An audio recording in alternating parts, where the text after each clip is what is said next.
We need a marshal to give us a signal. You will inform us? Okay. I think I need to, can I?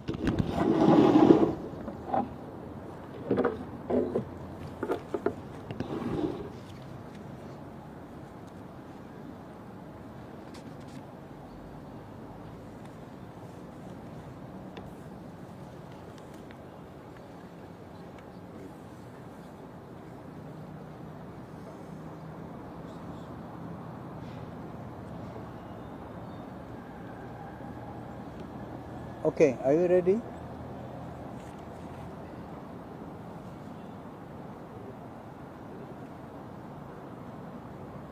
Yeah, thank you.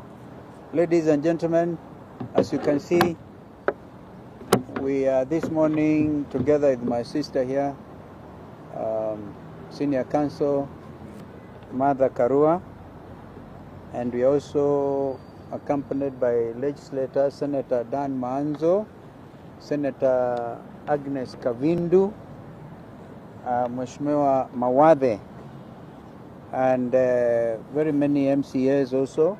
We have the majority leader. Is he here in the county assembly? On the left. Oh, he's on the left. Bwana Kaende, and we have Mheshimiwa Musangi, Mheshimiwa Mudhoni, and then, even more importantly, of course, we can Gen Z guys here, Kamau and Wambugu, but we have, more importantly, representatives of retirees from Kenya Railways, and that is amazing because today we call a spade a spade. Today we continue to say no to grabbing of public, and therefore I'll make this brief statement. I'll read it out for avoidance of doubt, and then our sister Mother may want, and then we can have representatives of the retirees saying one or two things. Fellow Kenyans, and this is with reference to a particular land reference. By the way, Integrity Center, Orthodox Church and Integrity Center, this is the land, the railway land we are addressing. 209/1064, stroke 1, 2, 3, 4, and 5, Valley Road, Nairobi, property of Kenya Railways retirees. And we have to make a distinction. This is property of Kenya Railways retirees, not property belonging to Kenya Railways, and that will come out clearly. We live in very interesting times, and times that are clearly very unique. We have all seen what has been happening in the last 2 days in Nairobi, where presidential motorcade gets people killed, people don't care, where people have a sense of hopelessness, even take the law in their own hands because they see and they sense nothing but hopelessness. And this wanton disregard of people's feelings, I think that is what is making Kenyans really feel terrible. And a good example was made.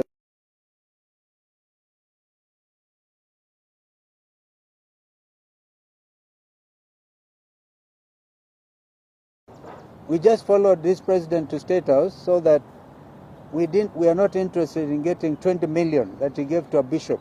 We just wanted lunch.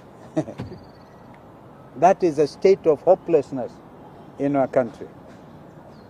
The government, and now unfortunately even empathy has been swept under the carpet, while blatant greed and wanton theft, backed by state instruments of power, is holding sway over Kenyan people. The government, William Ruto, does not care about the aging retirees who own land reference number that, and I've just read it out, in Valley Road, on Valley Road. These retirees who are here today, they are representatives, and I think they're in their thousands. we'll be able to hear from the representative how many of them are actually in that category. These retirees were sent home by Kenya Railways without their pension. Kenya Railways, pursuant to a cabinet memo, vested in their retirement scheme this subject property. It has come to their shocking attention that a person high up in government who has the knack of grabbing public land is at it again. They have chased the poor pensioners out of their property on Valley Road, and the said property is now under police protection, and you can witness this for yourselves as a private developer, quote unquote, demolishes houses of the poor retirees. This is a government that is creating poverty bottom up, bottom up, stealing from poor retirees. I call upon William Ruto to come out open on this subject, and Mother will speak to that, and hand back the property, have the property handed back to the poor retirees, and then leave public property alone. I wanted to say that, and the particulars of the particulars are here. We have also the certificate of lease in the name of Railways, Kenya Railways, and you will then, in your briefing notes, because we wanted copies given to the media, to be able to follow what has happened. These poor retirees are expecting completion of the sale, which was conducted openly. A tender was issued, and then the highest bidder was given the right to buy at 400 million Kenya shillings. And the purchaser has actually gone on to pay 320 million. There's a balance of 79 million. All that money has gone to the retirees. Now they want the balance of 79 million out of this property. There are several other properties, so that we have Kenyans living in dignity when they leave their places of employment. So this is what is happening. Of course, the way forward out of this matter is we recommend strongly that the retirees move to court. In the meantime, if William Ruto has any heart, he should stop. What is going on here. Mother. Okay, I think you have heard the certificate is in the name of Kenya Railways Corporation. But you have also heard that via a cabinet memo in 2000, 4th of May, 2005, that was the Kibaki era. Yes. This land was given to the retirees. Why? Because one of our state corporations, Kenya Railways, had mismanaged itself to the extent of not being able to pay their pensions. That's right. So they paid them in kind via this land. So this land, although the title didn't change, the beneficial owners are the retirees. It's not available to the government of Kenya or to any land grabber to lay hands on, because it has owners who are the retirees. This land has already been sold. Following the steps that should be taken in any legal sale, they have been paid 320 million out of the 400. Only 80 million is pending. And I believe it was sold to a Kenyan. They will be able to say that. Now, I want you to know, the last statement my brother made was that a person high up in government. The indications and the information coming to the retirees, it is that it is William Ruto or members of his family. Either him or his children, to be precise. And there is a pattern. Any land where he is mentioned as the one grabbing, ever since he took the seat of the presidency in this country, the characteristics are sending GSU, not just regular police, GSU. So he grabs using state machinery. In Dabibi, where I visited, the owners old people and their families who acquired this land in the 60s and took possession in 74, it is GSU.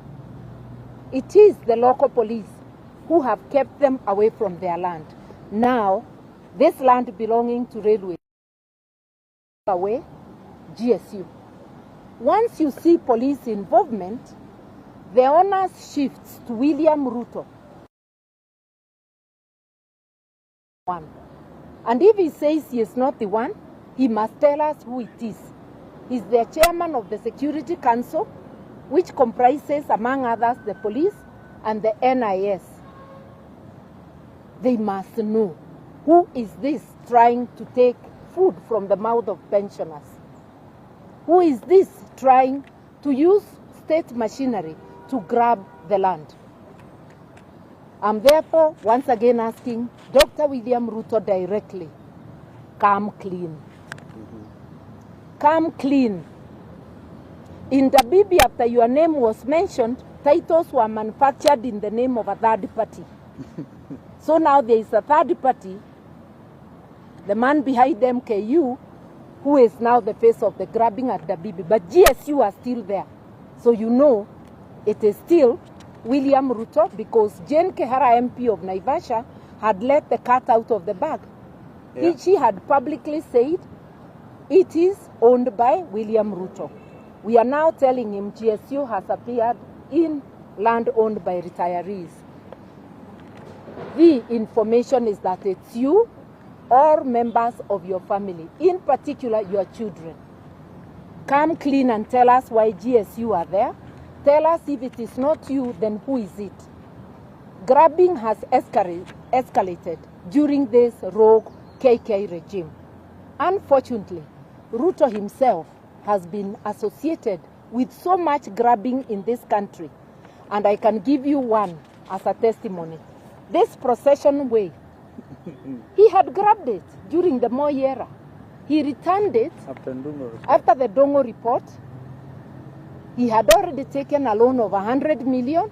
He had to pay the loan back. I don't know how he would be accessing State House without procession way, which he had grabbed. We all remember the story of Weston, which went to court, and he was told to return the land or pay market price. He has never shown us receipts that he paid the Kenya Airports Authority. Can you tell us whether you are using state machinery to grab, to satiate your appetite for land? If you are not the one, then tell us who. That is the long and short. But we will not sit as Kenyans, maovu ya kitawala. We will stand with these retirees until they get back their land. In the name of the sovereignty of the Kenyan citizen, we hereby direct you. If it is you, return the land. Stop interfering with the pensioners' land. If it is not you, we direct you to get whoever it is to return this land. In the name of our sovereignty as the people of Kenya. We need to unite to liberate ourselves from land grabbing. We need to unite to liberate ourselves from oppression. I want to thank the retirees for coming forward to consult my brother, and my brother for asking me to come and lend my voice in this. And I want to beg, I will have to rush somewhere else. So when I sleep out, do not take it as negative. I had also forewarned them, but we will stand to this to support the retirees until their land is restored. I thank you. Thank you. Thank you, Mother. We now hear Mr. Ibuga, is it? Amuma. Amuma. Mr. Amuma, on behalf of the retirees.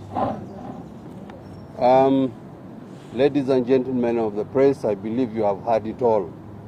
This is what I want to say.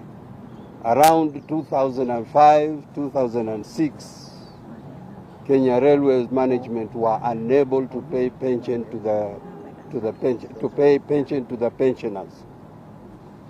After some consultation and through engagement of actuarial people, it was agreed that some property would be transferred to the pensioners, and the figure was 12.4 billion as at that time.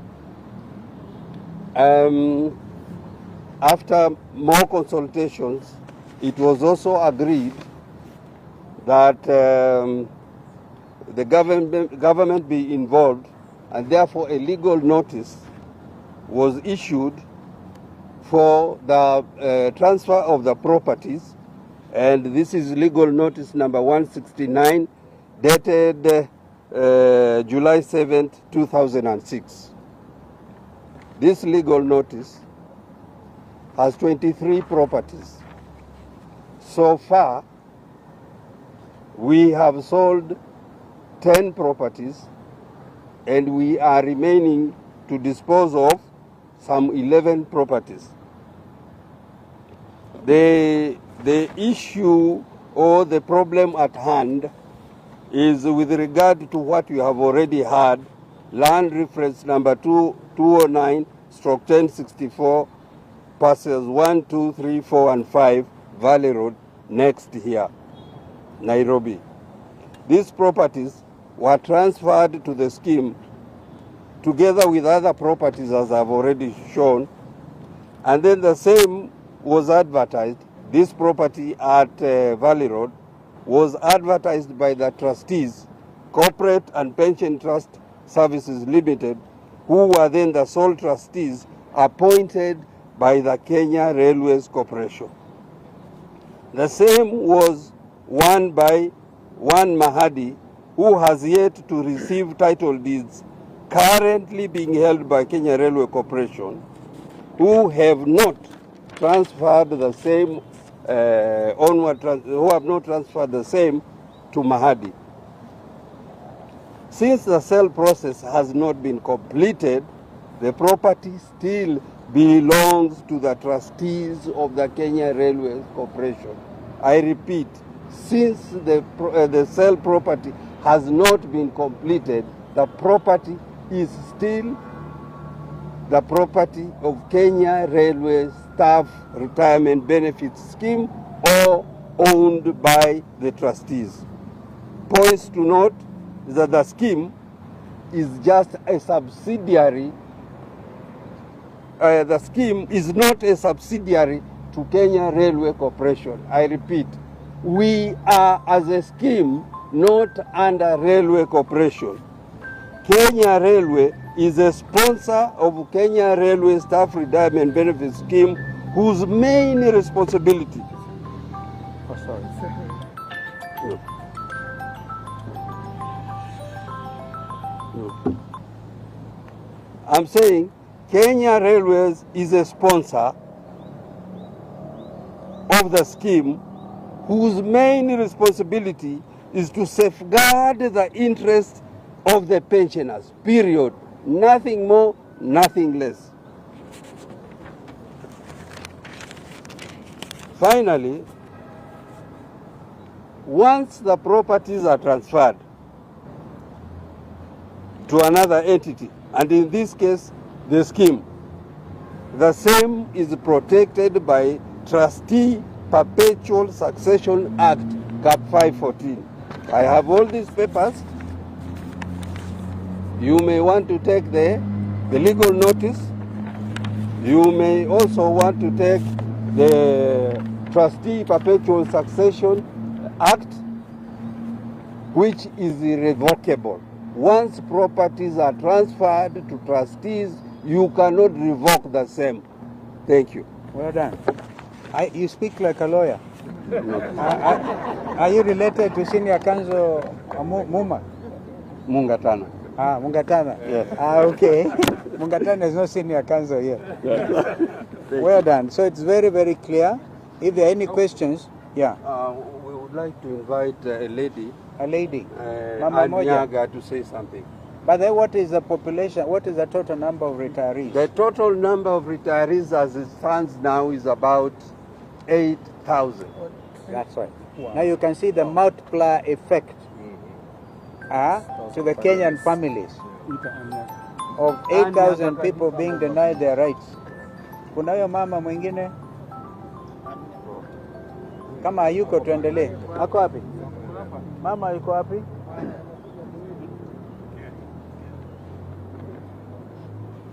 Mama, karibu pande hii, pita tu hapo. Tatuambia unaitwa nani? Sio? Mimi naitwa Ann Nyaga, formerly working with the Kenya Railways.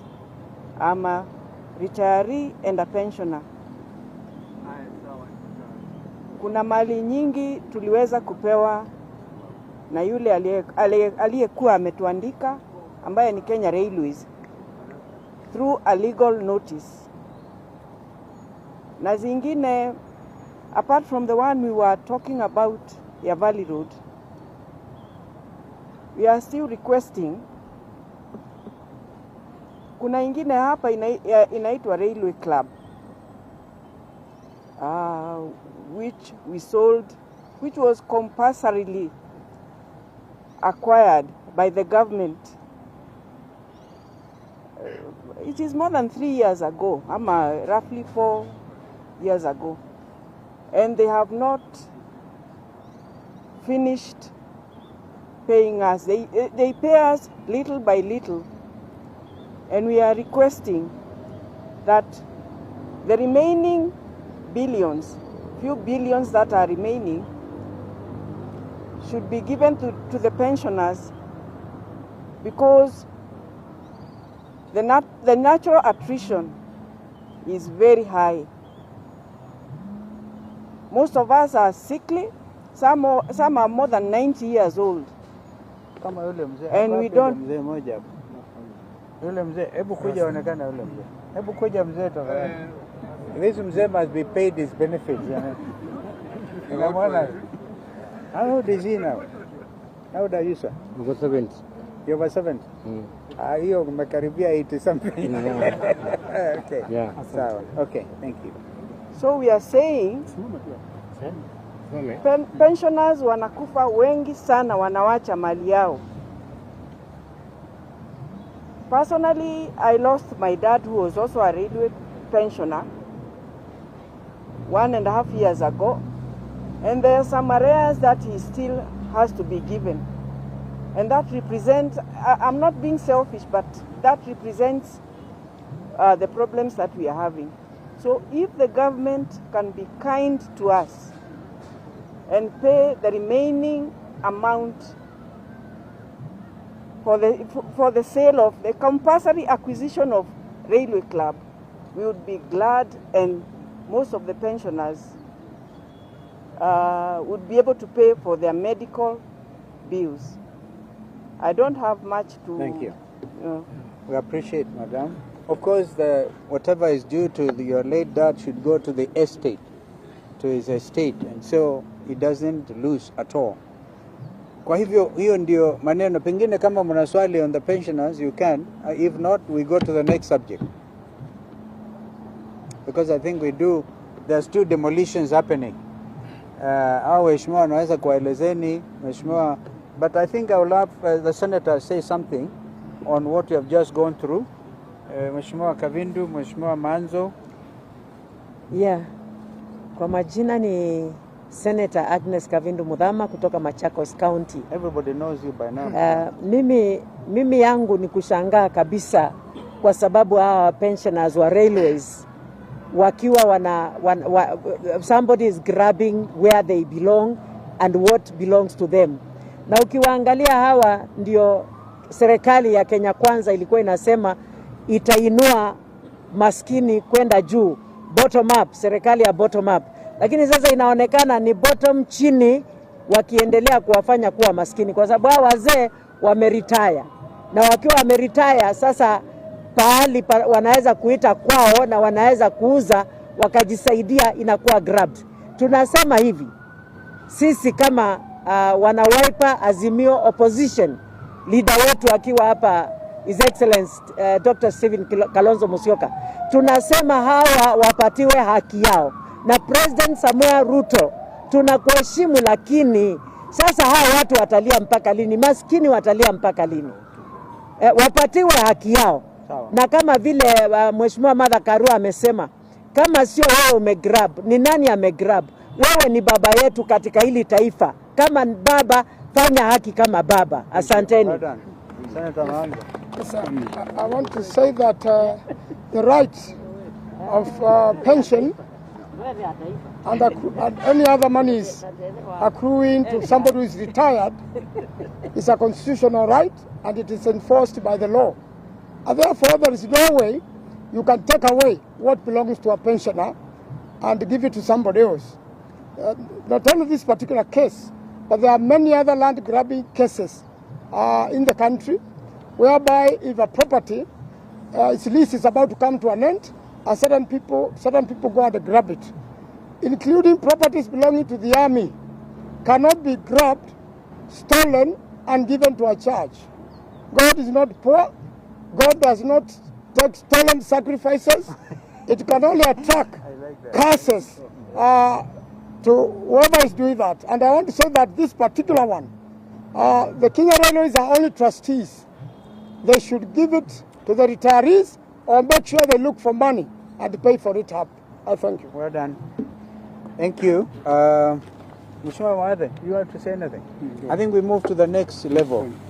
The next thing is, you know, one would have expected that when William Ruto went to visit Mathare, Dagoretti and other places today we gather is in Makandara, he would at least had the heart to address the problems that our people faced after the demolitions, particularly along the Nairobi River. And now we have seen notice kusema kwamba they are not satisfied with the 30 meters. They want now to go up to 60 meters and therefore occasioning greater harm and pain to the people of this city. And these are fellow Kenyans. They were even promised, I would have expected William Ruto to say, here is the money that we promised to Wapatia.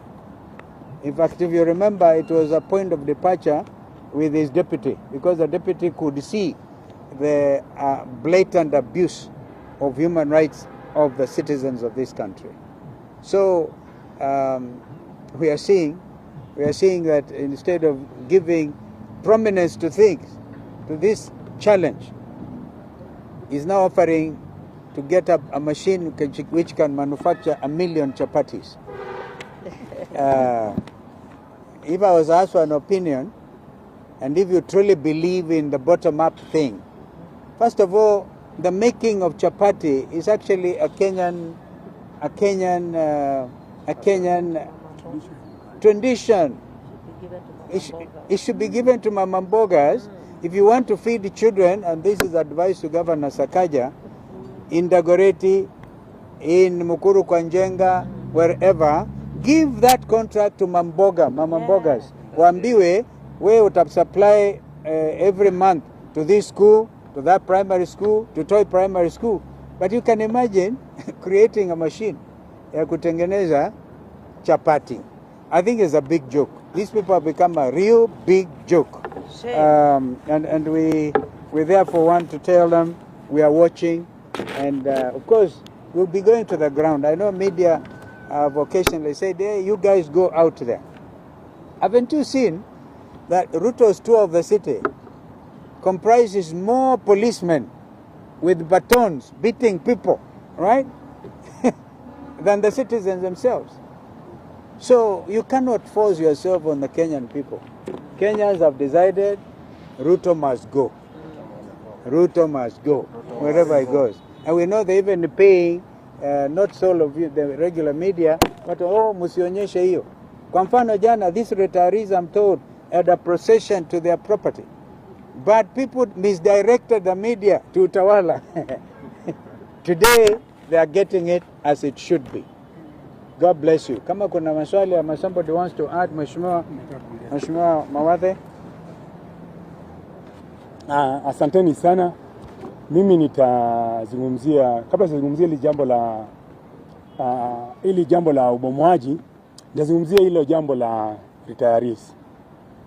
Tafadhali, hata kama una roho, hao wazee wako na miaka 78, 80, 91, wewe unaichangia kwa kumdhulumu huyu mzee, hiyo landi yake iibiwe, wewe siku moja utaretire. Usisahau hao wenyewe walishindwa kuwalipa hawa wazee, ndipo kabidi wapatie hayo mashamba 23 ambayo wameuza 10, lakini moja na grabiwa hapa. Tafadhali shamba irudishwe kwa wazee, na hiyo railway pia warudishiwe. Hicho ni kiwanja chao. Asanteni. Tazamama nyinyi wazee, na takisha kama mmepata shamba zenyu. Thank you. Lile lingine, ili jambo la bomwaji mataka kuanzisha upya. Riparian ilikuwa ni kwa kisheria ni mita 15 kushoto, mita 15 kulia, ama kutoka kwa mto. Lakini sasa nataka kuongeza uende kabomoe mita nyingine 15 pande hii, mita nyingine 15 pande hii, hiyo mita 30 kila upande. Ni sheria gani ambayo mnatunga? Mna publish vitu kwa magazeti sababu printing press, government printing press ni yenu. Haiwezekani. Kule kwa ground mtakutana na wananchi. Kule kwa sisi hatutakubali mje mbomolee watu wetu hapa Nairobi. Hapa Nairobi hatubomolewi. Wewe tafadhali, kama una mambo yako kubomolea watu, nenda kabomolee kwingineko. Hapa Nairobi River hatutakubali. Na wananchi wale wako pale wameishi pale miaka zaidi ya 37, 42 hapa wanapoishi. Juzi mkoja mbomolea mkaambia mkaahidi kwamba mtawapatia pesa za kwenda kuishi mahali pengine. Mkawadanganya. Tafadhali, ili jambo tuliangalia kimakini, because wananchi wako tayari kutoka. Mtakuja, mtatupata pale kwenye ground. Sisi hatuwafichi na sisi hatuogopi. Round hii hata kubali mtu mwabomolee watu wetu. Hiyo wizi wa mashamba umezidi sana. Tamaa ya mashamba. Kwani ni mashamba ambaye kangapi unataka? Ni mashamba ambaye mnataka? Hao wananchi wa Mukuru kwa Njenga, Mukuru kwa Ruben, Kware, hiyo laini yote. Kibra. Huko kote mtaka kubomolewa kwa nini? Ati 15 meters zinatosha kufanya riparian na kupanda miti. Kwa area yangu mimi Embakasi South imepanda vizuri na wale machief na wale ACC wako kule. Kwa hivyo wacheni kuja kuingilia kudhulumu wananchi tafadhali. That is totally unnecessary. Kuna mala pengine pa kupanda miti kama mataka. Asante. I just want to say that the journeys made by the president in Nairobi is a preparation of young Kenyans to accept a new finance bill, which is being prepared. And I want to urge Kenyans, and especially the young ones, and every caring Kenyan, that we need to look at it carefully. It is not very different from the one which has been rejected before, and the Kenyans should be alert. That's why the president is trying to popularize his ideas in Nairobi. And finally, you have seen the tours are mad with chaos, robberies, and the people who are paid to come into these rallies eventually end up looting people. I think the main thing is to provide security for innocent Kenyans whose cars are being broken into and they are getting robbed, and even unfortunately somebody died in this. The president has need to apologize for it and compensate that particular family. Thank you. Well, maybe 2 other points. You have noticed that the Haiti mission has now become a matter for Kenyan taxpayers. Who in the first place allowed them to go to Haiti? I was in Kajiado yesterday, and the body of our first fallen police officer will be arriving, probably has arrived, and will be buried somewhere in Kajiado on Wednesday. This is a big shame. Ebu angalieni, badala ya kulia that the American administration has withdrawn USAID, in order to now cover that gap, our advice would have been very simple. That you withdraw our Haiti children. Withdraw them. If you are now asking Kenyans to pay some 4.5 billion, I've seen that in the media. We use that to even now make sure the medicines for HIV patients, right, and other diseases that have been covered or catered for by the USAID program, at least use that money to make these medicines transportable to every Kenyan, because a lot of them are already missing their doses. You are killing your people, and the money that's supposed to help them unalipa kwa Haiti na kwingineko. Similarly, because RSF here came and formed a parallel government, the government of Sudan has now banned importation of Kenyan tea. If you are familiar with Khartoum, utajua kwamba wanapenda sana kahawa majani ya Kenya. They actually take it black tea with a lot of sugar. Kwa kila mahali. Now we cannot even export our tea to Sudan because of carelessness of this regime. Mambo haya yote yanawakera sana wa Kenya. So even you members of the media, you have that obligation to let our people know. And I thank you. I really thank you. Because this is a struggle for all of us to get our country back. Asanteni sana. Thank you. Now.